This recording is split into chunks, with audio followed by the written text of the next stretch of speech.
এই ছোট ছোট বাচ্চাদের চেহারার দিকে মুয়াজ্জিন সাহেব তাকায় দেখেন ধুলাবালি দেখা যায়, পায়ে ভালো করে জুতা নাই, স্যান্ডেল নাই, কোনো কিছুই দেখা যায় না, জামা ছেঁড়া ফাটা। এত ছোট ছোট বাচ্চা, আবার এত বিশাল মসজিদে তারাবির ইন্টারভিউ দিবে, কি দিবে? মুয়াজ্জিন সাহেব ভিতরে ঢুকে বলল, দুইজন শিশু বাচ্চা আসছে তারাবির নামাজের ইন্টারভিউ দেওয়ার জন্য। লম্বা চূড়া ওয়াকিয়াকে শর্ট করে যদি বলি, উপস্থিত যারা ছিলেন ইমাম সাহেব বলতেছেন, না এটা কিভাবে হবে? এটা তো যেমন তেমন কোনো ইন্টারভিউ নয়, এলাকার মধ্যে সবচেয়ে প্রসিদ্ধতম বড় মসজিদ, নিয়ম কানুন সবকিছু সময় মতো হইতে হবে। আমাদের ইন্টারভিউ তো নেওয়া হয়ে গেছে, নাম্বারগুলো এখন যোগ করা হবে। সব মিলিয়ে যখন একেবারে চূড়ান্ত পর্যায়ে আমরা উপনীত হয়েছি, এই সময়ে দুইজন বাচ্চা আসছি, এটা কি করা যায়? সবাই মিলে একসাথে এক হয়ে গেছে। এক একজন বলতেছে, না না না, এত ছোট ছোট বাচ্চারা, দরজাগুলো একটু খুলো। দরজা খোলা হয়েছে, তাকায় দেখি দরজা খোলার পরে সবাই উপস্থিত যারা আছে তাকায় দেখতেছি, এত ছোট ছোট বাচ্চা, তাদের চেহারার মধ্যে ধুলাবালি লাগা আছে, কারণ তারা তো এই বুঝটাও নাই, একেবারে মাসুম ছোট মানুষ, নিজের জীবনটাকে এখনো সাজানো গোছানো বুঝতে পারে নাই, মাগার কোরআনের হাফেজ হয়ে গেছে। জুড়ে বলেন আল্লাহু আকবার। বিশাল বড় এক মসজিদ, কি বলছিলাম, অনেক বড় একটা মসজিদে তারাবির নামাজের হাফেজ সাহেব নিবে। এই বাচ্চাদেরকে বোঝানোর জন্য বলতেছি এই ঘটনা। ইন্টারভিউ শেষ, জুমার আগ পর্যন্ত অনেক হাফেজ সাহেবরা এসেছেন। জুমার নামাজের পরে বিশাল মসজিদে এলাকার টিউনিউ সাহেব, এলাকার গণ্যমান্য নেতা যারা আছে, সর্বস্তরের জনগণ মোটামুটি আজকে হাফেজ সাহেব মসজিদও ভিআইপি, এখানে তারাবি যে পড়াবে তার একটা সুনাম, তো নাম ঘোষণা হবে জুমার পরে। জুমার নামাজের আগে আগে একেবারে আগ মুহূর্তে সবাই খাতাপত্র দেখতেছে, কে কত নাম্বার পেয়েছে। আজানের একেবারে কাছাকাছি সময়ে দুইটা বাচ্চা আসছে। কয়টা বাচ্চা জানি না, এই ঘটনা আপনারা শুনছেন কিনা, যে দুইটা বাচ্চা একেবারে নাবালেগ, ছোট মানুষ, নাবালেগ। তো আয়েশা যখন দরজায় করা আঘাত করলো, মুয়াজ্জিন সাহেব দরজা খুলছে, রুমের ভিতরে তো অনেকে উপস্থিত, জিজ্ঞাসা করতেছে, তোমরা কি জন্য আসছো?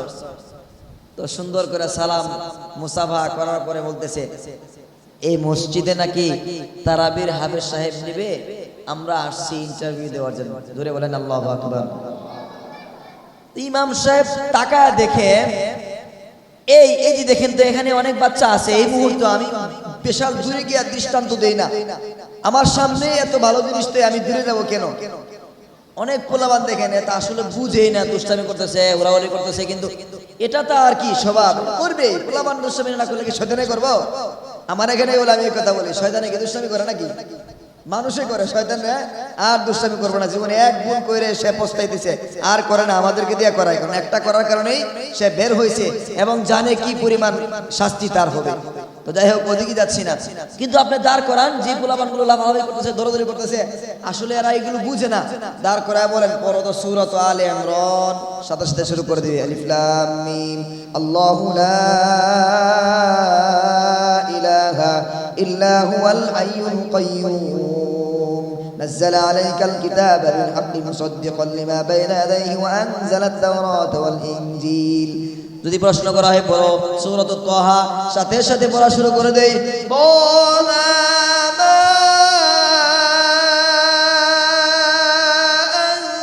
أنزلنا عليك القرآن لتشقى। যদি প্রশ্ন করা হয় তুমি পড়া শুরু করে দেই সূরাত ইয়াসিন, সাথে সাথে পড়ে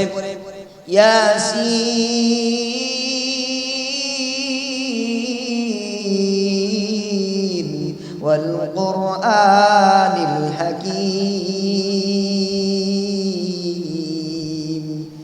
যে জায়গা থেকে প্রশ্ন করা হয়, বাংলার জমিনে এত ছোট ছোট বাচ্চা রয়েছে, আমার বাস্তব চোখে যখন আমি দেখেছি, এই বছর চ্যালেঞ্জ 24 এর একটা প্রতিযোগিতা হয়েছে। ছোট ছোট ছেলে বাচ্চাদের পাশাপাশি একেবারে মাসুম নাবালেগ মেয়ে বাচ্চাদেরও প্রতিযোগিতা হয়েছে। ওইখানে এমন একটা ছোট মেয়ে এসেছে, বাবা তাকে নিয়ে আসছে, ও জাতীয় মঞ্চে দাঁড়াইছে, নাকি ঘরের বারান্দায় দাঁড়াইছে, ও নিজেও জানে না। জোরে বলেন আল্লাহু আকবার। ওর ভিতরে কোনো ভয় নাই, চোখে মুখে কোনো কিছুই নাই। ও কোন জায়গায় দাঁড়াইছে আসলে তার অনুভূতি নাই। এত ছোট একটা মেয়ে। যত বিচারক আমরা ছিলাম, ওইদিকে 3 জন, এইদিকে 3 জন, মোট 6 জন বিচারক থাকে অতিথি সহ, একজন উপস্থাপক ছিলেন। আমরা সবাই এই ছোট মেয়েকে যখন প্রশ্ন করা হলো, বিচারক সহ সবাই আশ্চর্যান্বিত হয়ে গেলাম। এটাই বুঝি আল্লাহ তাআলা কোরআন হেফাজতের মাধ্যম নিয়েছে। জোরে জোরে বলেন আল্লাহু আকবার। এই জন্য আল্লাহ বলেন, ইন্না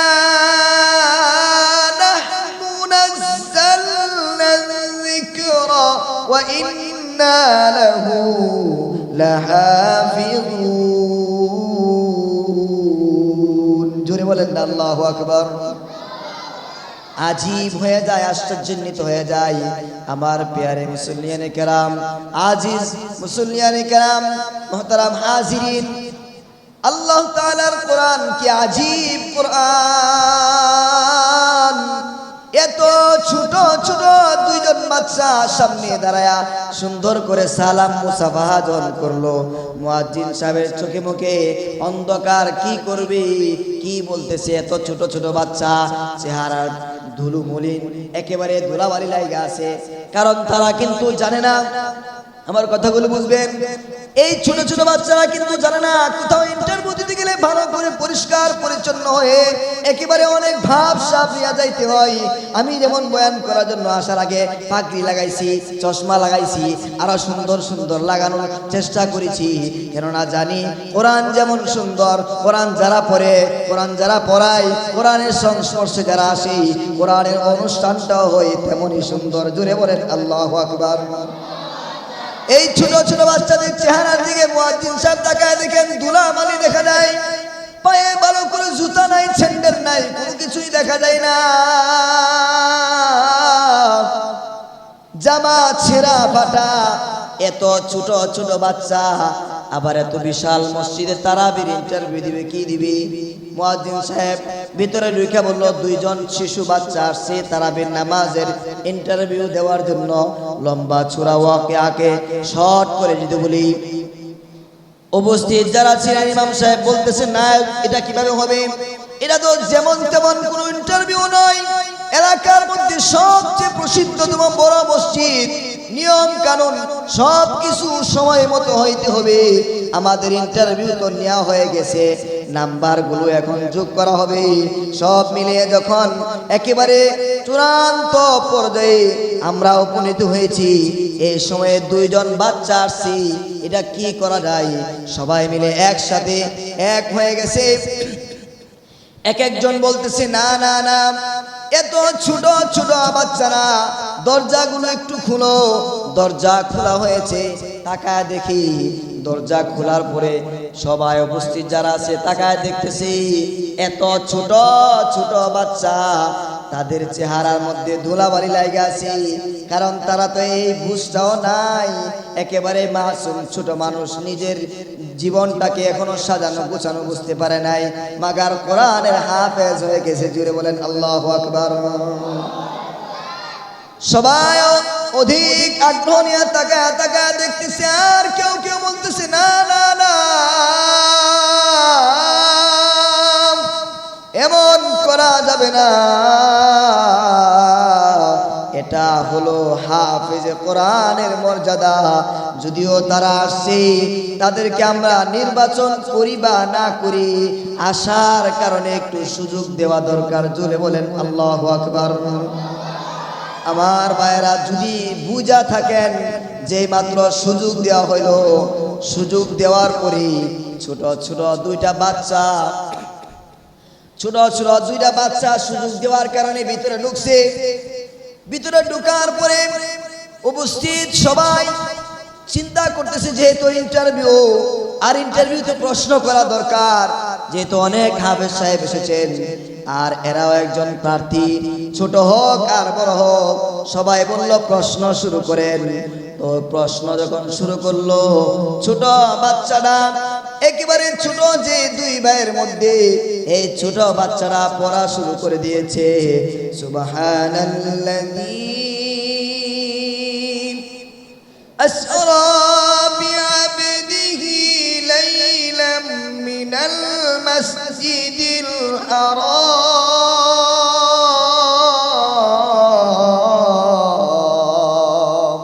জোরে বলেন না আল্লাহু আকবার। যখন যেই জায়গা থেকে প্রশ্ন করে ঠাস ঠাস করে রেকর্ডের মতো বলতে থাকে, তো একজনকেও এমন কঠিন কঠিন প্রশ্ন সবাই করা শুরু করে দিল, একজন বাচ্চাকেও আটকাইতে পারে নাই। জোরে বলেন আল্লাহু আকবার। উপস্থিত যারা আছে সবাই পেরেশানির মধ্যে পড়ে গেল, কি করা যায়? এত ছোট ছোট বাচ্চা, তাদেরকে ঠেকানো যাচ্ছে না। কঠিন থেকে কঠিন মুসাব্বা, আয়াতে মুসাব্বা গুলো, কঠিন থেকে কঠিন যে জায়গাগুলো রয়েছে কোরআনের, ওই সকল প্রশ্নগুলো শুরু করে দিল। আর ছোট ছোট বাচ্চারা যেই জায়গা থেকে পারা পৃষ্ঠা সূরা যেভাবে করুক না কেন সাথে সাথে জবাব দিয়ে দিচ্ছি। তো এবার চিন্তা করলো, আচ্ছা তাহলে আমাদের আর সিদ্ধান্তের দরকার নাই, আমরা এই বছর সব কিছু বাদ দিয়া এই ছোট ছোট দুইজন বাচ্চাকে তারাবির জন্য নিয়োগ করে দিলাম। জোরে বলেন আল্লাহু আকবার। আমার ভাইরা, আমি প্রশ্ন করব, এই উপস্থিত সবাই তাদেরকে জিজ্ঞাসা করলো, ও মাসুম বাচ্চারা, কোরআনের পাখিরা, তোমরা এত অল্প সময়ে, এত শর্ট সময়ে, এত ছোট অবস্থায় কিভাবে তোমরা কোরআনুল কারীমের হাফেজ হইলা? আমাদেরকে একটু শোনাও। সাথে সাথে ছোট দুইজন বাচ্চা যে কথাগুলো বলছি, বলার পরে চোখের পানি আর ধরে রাখা যায় না। বলতেছে, হুজুর আমাদের বাড়ি হলো কুড়িগ্রাম, বাংলাদেশের মধ্যে সবচেয়ে গরিব অঞ্চল হলো কুড়িগ্রাম এলাকা। আমার মা মারা গেছে ছোট অবস্থায়, আমার আব্বা আমরা দুইজনকে মানুষ করার জন্য, ভালো হাফেজ ভালো আলেম বানানোর জন্য ছোট থেকে চিন্তা ফিকির করে বাড়ি ছাড়া হয়েছে। আমার মা নাই, আমার বাবা ঢাকা শহরে আসছে, আয়সা রিক্সা চালায় আর আমাদেরকে মাদ্রাসায় ভর্তি করায় দিয়েছে। আমরা মাদ্রাসায় ভর্তি হয়েছি, আমার বাবা আমাদেরকে ভর্তি করে বলছে, ও বাবা কলিজার টুকরা সন্তান আমার, ছোট অবস্থায় মা হারাইছো, এখন বাবার আদর থেকেও বঞ্চিত, কেননা বাসায় রেখে আদর যত্ন করলে তোরা মানুষ হইবি না, তোদেরকে মাদ্রাসায় দিয়ে দিলাম, হাফেজে কোরআন হইবি। কয় হুজুর আমার আব্বা আমাকে মাদ্রাসায় দেওয়ার পরে আমরা দুই ভাই এমন ভাবে মেহনত শুরু করে দিয়েছি, এক বছরের ভিতরে আমরা দুই ভাই এক সময়ে একই দিনে ভর্তিও হয়েছি, আবার এক বছরের ভিতরে হাফেজও হয়ে গেছি। জুড়ে বলেন না আল্লাহু আকবার। এই জন্য অনেক দূরে যাওয়ার প্রয়োজন নাই, আমাদের হাতেই কিন্তু অনেক ছাত্র এমন হয়েছে ছোট অবস্থায় হেফজখানায় ভর্তি হয়েছি। আমাদের ছেলেরা এক বছরে 8 মাসে 9 মাসে 10 মাসে হাফেজ হইতেছে কিনা বলেন? এই জন্য আমাদের খুব খেয়াল রাখতে হবে। আল্লাহ তাআলা আমার আপনার সন্তানকে কোরআনের জন্য কবুল করেছেন। এই দুনিয়াতে আমরা হয়তোবা বুঝতে পারি না কোরআনের কত দাম, কোরআনের কত দাম, কোরআনওয়ালার কি দাম হবে। আমি যদি বুঝতাম তাহলে কোরআনওয়ালা যেখানে থাকে নিজে কোরআনওয়ালা না হইলেও ওই জায়গাটাকে স্বর্ণ হীরা মুদ্রা দিয়া সাজাইতাম। ঠিক কিনা বলেন? 1 কোটি টাকার মালিক একজন হয়ে গেলে তার কি পাওয়ার হয়ে যায়? ঠিক কিনা বলেন? একজন লোক 10 জন লোক পিছনে হাঁটলে নেতার বাপ কেমন হয়? অনেক পাওয়ারফুল, ক্ষমতার অধিকারী মনে হয়। হাফেজে কোরআনের জন্য আল্লাহ তাআলা এত সম্মান রাখছে। হাফেজে কোরআন যখন করবে। আল্লাহ তাআলা হাফেজদের জন্য আলাদা একটা শহর বানায় রাখছে। জোরে জোরে বলেন সুবহানাল্লাহ। আলাদা বাংলাদেশের প্রধানমন্ত্রী সচিবালয় বানাইছে কিনা বলেন? মন্ত্রীরা থাকার জন্য জায়গা বানাইছে কিনা বলেন? প্রত্যেকটা জায়গার জন্য আলাদা আলাদা সেকশন, আলাদা আলাদা প্রার্থীর জন্য আলাদা আলাদা বিল্ডিং ভবন জায়গা নির্ধারণ করছে কিনা বলেন? এই জায়গাগুলোতে আমি আপনি ঢুকতে গেলে পারমিশন ছাড়া ঢোকা যায় কিনা বলেন? ঢোকা যায় না। তার মানে তারা দামি দুনিয়াতে তো মহান মালিক যিনি আমাদের প্রধানমন্ত্রী শুধু নয়, তামাম পৃথিবীর প্রধানমন্ত্রী, উনি আপনার আমার সন্তানের জন্য এমন ভাবে হাফেজে কোরআনদের জন্য আলাদা পুরা বিশাল এক এরিয়া নিয়ে জান্নাত বানায় রাখছে। জোরে জোরে বলেন সুবহানাল্লাহ। শুধু কি তাই? বাংলাদেশের প্রধানমন্ত্রী বলো, পৃথিবীতে এমন কোন প্রধানমন্ত্রী দেখাইতে পারবে না যার পিছনে কয়েক লক্ষ মানুষ সব সময় ঘোরাঘুরি করে উপঢৌকন দেন। বরং হাফেজে কোরআন সাহেব যখন জান্নাতে যাবে, ওই যে জান্নাত তার জন্য বানানো হয়েছে, ওই জান্নাতে যখন হাফেজে কোরআন ঢুকবে, জান্নাতের মধ্যে 70,000 দরজা রয়েছে। এক একটা দরজার মধ্যে এক একজন ফেরেশতা উপঢৌকন ফুলের তুরা নিয়া দাঁড়ায় দাঁড়ায় বলবে আহলান সাহলান মারহাবা। জোরে কন্যা আহলান সাহলান মারহাবা। কম খবর কি কম? শুধু তাই নয়, 70,000 যখন শেষ হয়ে যাবে, এই হাফেজে কোরআন যখন জান্নাতে ঢুকতে যাবে, সর্বশেষ 4,90,00,000 ফেরেশতা তাকে আহলান সাহলান গাঢ় অনার প্রদান করবে। জোরে বলেন আল্লাহু আকবার। আমাদের সন্তানরা মাদ্রাসায় দিকে আমরা দুর্বল, হুজুররা মাদ্রাসা করে ব্যবসা করে ধান্দা করে দুর্বল। না না, টাকা দেখেন আমাদের বড় উস্তাদ মুরব্বী বলেন, নজরুল ইসলাম কাসিমি সাহেব খুব সুন্দর করে বলেন, হুজুররা মাদ্রাসা দিয়া মসজিদ মাদ্রাসা ধান্দাবাজি করে ব্যবসা করে। আরে ব্যবসার মানে কি? যেখানে লাভ সেখানে দেয় লাভ, যেখানে লাভ সেখানে দেয় লাভ, যেখানে বেশি সেখানে বেশি যাবায়া পড়ে। তো উলামায়ে কেরাম মসজিদের, আপনাদের এলাকার মসজিদের ইমাম সাহেবের বেতন কত আপনারা নিজে নির্ধারণ করে দেখেন, বুঝেন। একসাথে 30,000 টাকা কয়টা মসজিদের ইমাম সাহেবের বেতন আছে? তো একজন অটো চালক প্রতিদিন 1,000 থেকে 1,500 কামাইলে কত হাজার হয়? কথা কন নাকি? কত হাজার হয়? 30 থেকে 35,000 টাকা হয়। তাহলে হুজুর কি এতটুকু বুঝে না কোনটার মধ্যে লাভ কোনটার মধ্যে লস? সবই বুঝে, কিন্তু দায়িত্ব অনেক লম্বা চূড়া আলোচনা। দায়িত্ব হলো উম্মতকে মায়ার চাদর আবৃত করে এই যে কঠিন পরিস্থিতি চলতেছে, এই কঠিন পরিস্থিতি চরম গরমের মধ্যে নামাজে ইস্তিসকার নামাজ পড়ার জন্য এই মহব্বত করে মুসল্লিদেরকে নামাজে নিয়ে যাচ্ছে কারা? উলামায়ে কেরাম যারা, তারা কোরআনওয়ালা যারা, তারা। এই জন্য খুব খেয়াল করে মহব্বত করে এই মাদ্রাসার জন্য আপনার আমার সন্তান এই মাদ্রাসায় ভর্তি হয়েছে। পৃথিবীর যে মাদ্রাসায় হোক না কেন, যেখানে কোরআন ও সুন্নাহর আলোকে বিশুদ্ধ ইলম চর্চা চলে, ওই মারকাজগুলোকে যারাই সহযোগিতা করবে, আল্লাহ তাআলা তাদের জীবন চলার পথ শুধু নয়, আখিরাতে জান্নাতে যাওয়ার পথকে সহজ করে দিবেন। জোরে জোরে বলেন সুবহানাল্লাহ।